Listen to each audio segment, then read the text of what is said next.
So hey there, just out and about doing some errands, and I thought, well, we'll put the camera back up, well, the phone on the dashboard again with our little doohickey from the dollar store, Dollarama. It's kind of a little mount there. So cruising and just got some thoughts. That's about it. So these are like little ideas. So how much time do I spend doing Turo stuff? Because you always hear when you're there, oh, it's a side hustle that doesn't really require a lot of work. It's kind of hands off. You know, you're only going to do a couple hours here and there, and it is what it is, right? Hand the keys off, you're gone. So how much is there really involved, like time-wise, with Turo? Well, I've got one car. Well, I've got two cars now. We had another car, so we've had three. So I would say that you're usually looking about an hour to check a car back in if there's no problems. So in other words, you run down to the car wash, give it a quick little rinse, do the walk around, look for damage, that type of deal, right? Put gas in the car. It's easy, an hour, like done. And that's without anything being a real problem. So let's say we had a car that came back that was smoked in or was dirty or needed more than just beyond the light little wash. Well, you're going to be 2 hours. So that's 2 hours out of the car. Let's say it goes out twice in the week.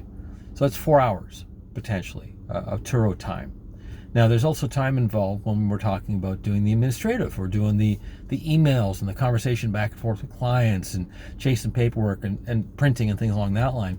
So I figure it's about an hour for just the initial book time. So in other words, the conversation between and scheduling and having the conversation, call that about an hour. So now we're into 5 hours for the week, right? Now, if there's an issue and there's communication why we're actually in the run, so in other words, as they have the vehicle out, well, that's potentially another hour. And if you got to go on hold somewhere with Turo, figure another hour. So now you're up to about 6-7 hours in the week for one vehicle, right? So now you have two vehicles. So you're about 14 hours potentially in the week working two vehicles. So third vehicle, you get the idea. Now the time factors down a little bit because the contact between clients as far as booking is concerned kind of gets blended together, right? So we're not going to say it's 14 hours together. Maybe you're at 10.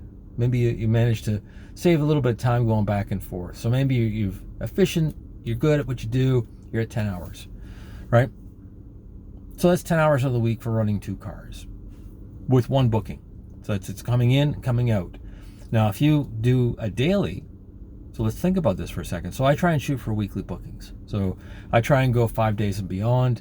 To the most part, it's just the way I kind of structure it. So if someone's renting it for 3, it's almost the same price as taking it for 5. So a person will usually go, yeah, I'm coming out there anyways. I might as well have it till Friday, right? Normally that's the issue. It's the discussion, right? So typically I'll do a 5-day rental. It's pretty normal for me. Like that's kind of on an SUV, that's pretty standard, right? They're doing a road trip. They're going someplace with the kids. It's a weekend. It's going to be a 5-day or a 3-day rental.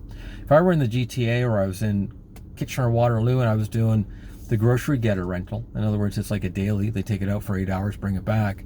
Well, now you're doing that repetitively. So think about that.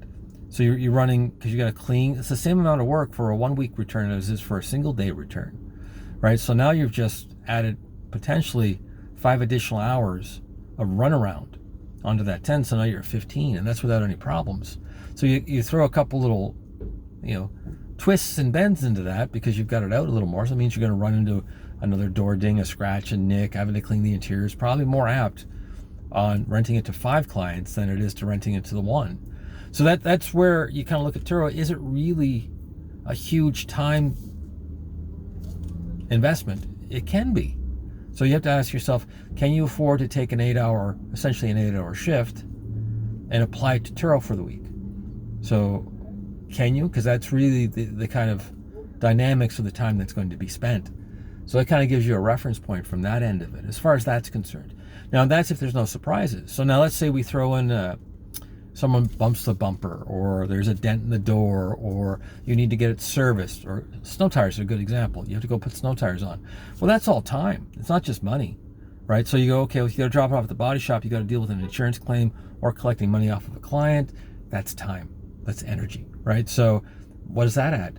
So it's one of those things is it really a do nothing kind of hustle, like just put the car out and make cash. No. And again, we talked about this in the live session where what is the income level? So if you're into a cash car and you're into a price sensitive category, once you put your insurance into it, your service costs, your time, how much are you really making on Turo? So in other words, it's not the huge money making bazillion dollar business idea that you hear from some of the other YouTubers. So try and keep this really realistic. It's a grind. It is. Now, I can bring in $500 to maybe $1,000 per month on a car, and that can be profit. Like that can be right into my pocket, depending on how things work out. At the same time, if you factor for the time you put into it and you factor for the expenses, you kind of go, okay, well, that brings that down quite a bit if you can't mitigate some of these costs and take care of some of this time. Now, I'm lucky. I'm in a small community, so I'm in Atwood, Ontario, adjacent to Listowel. So I've got access to a decent shop that can usually get me in on a fairly quick basis. They do their best, mainly because I've come in a few times and I've parted with some pretty good money. I've made that very clear that if it needs to get done, I already pre-authorize a certain amount of work, and I'm anticipating to do something when it goes in the shop. So if I'm doing tires and you tell me it needs brakes, well, you can give me a little heads up. But if it's something really minor, I'm just going to say go ahead and do it. And the service writer's aware of that, so he just goes, yeah, it's a couple $100, get it done, because I don't want the time taken away from me. Now, if it's something major, then I have to review it, right? Car wash. I have a really nice little local car wash. It's kind of an old school throwback to the 80s. It's just a power one, in and out real quick, a roll of loonies, and we're good to go, right? Whereas if I were in, let's say, Stratford, where maybe I'm lining up for a car wash, maybe I'm paying $20 for a car wash. You know what I mean? Like, it's one of those things where I'm fortunate enough in the area where I'm in, I can mitigate some of this stuff and reduce some of the costs a little bit. I can take care of that and shoulder it a little bit. When it comes to contacting clients and doing the bookings, I rely a lot on ChatGTP, so I've managed to reduce some of my time there. But even that requires some acknowledgement. It requires some direction. Putting the package together, putting the insurance, the rental agreement, and documentation takes time as well. So again, these are all steps that you need to streamline and kind of make into a process to try and reduce that potential 8 hours or 15 hours worth of work in the week in regards to that.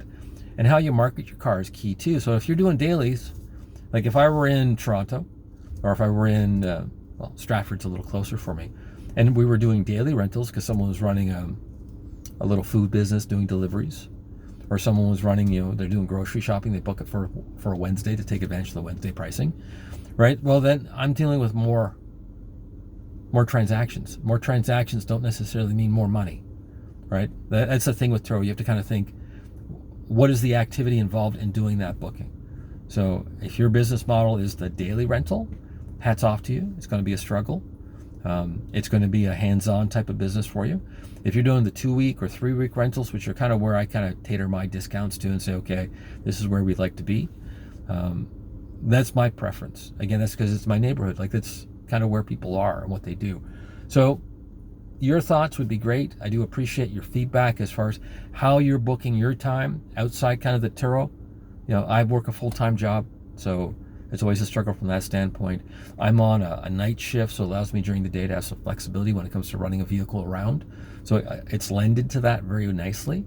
I would work a small business if I could, but because of my scheduling, it becomes a real issue, and the outlay to get a small business rolling is a bit of a headache. Whereas with Turo, it's called turnkey.